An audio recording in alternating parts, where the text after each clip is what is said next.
उसी तरह कुंदकेश्वर महादेव का ही वर्णन किया गया। जिन बेटों की कोई 30 साल का हो गया, 35 साल का हो गया, 42 साल का हो गया, विवाह नहीं हो रहा, लड़की 35-36 साल की हो गई, 40 वर्ष की हो गई, 27 साल की हो गई, विवाह नहीं हो रहा, बहुत चिंता में हो, बहुत टेंशन में हो, तो शास्त्र कहता है, हमारा शिव महापुराण का कथा वर्णन करती है, हाथ में 2 लोटा जल,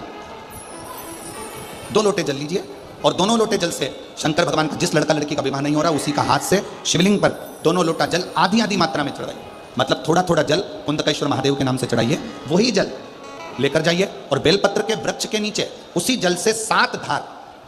पेड़ की परिक्रमा करते हुए 7 परिक्रमा उसी जल से, दोनों लोटे जल से 7 परिक्रमा कुंदकेश्वर महादेव के नाम से करवा दीजिए। उसका विवाह होकर ही रहेगा, निश्चितता में विवाह। उसी तरह कुंदकेश्वर महादेव का ही वर्णन किया गया। जिन बेटों की कोई 30 साल का हो गया, 35 साल का हो गया, 42 साल का हो गया, विवाह नहीं हो रहा, लड़की 35-36 साल की हो गई, 40 वर्ष की हो गई, 27 साल की हो गई, विवाह नहीं हो रहा, बहुत चिंता में हो, बहुत टेंशन में हो, तो शास्त्र कहता है, हमारा शिव महापुराण का कथा वर्णन करती है, हाथ में 2 लोटा जल,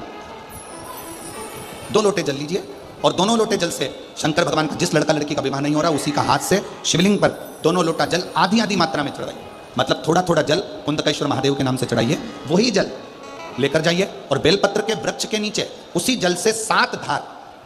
पेड़ की परिक्रमा करते हुए 7 परिक्रमा उसी जल से, दोनों लोटे जल से 7 परिक्रमा कुंदकेश्वर महादेव के नाम से करवा दीजिए। उसका विवाह होकर ही रहेगा, निश्चितता में विवाह।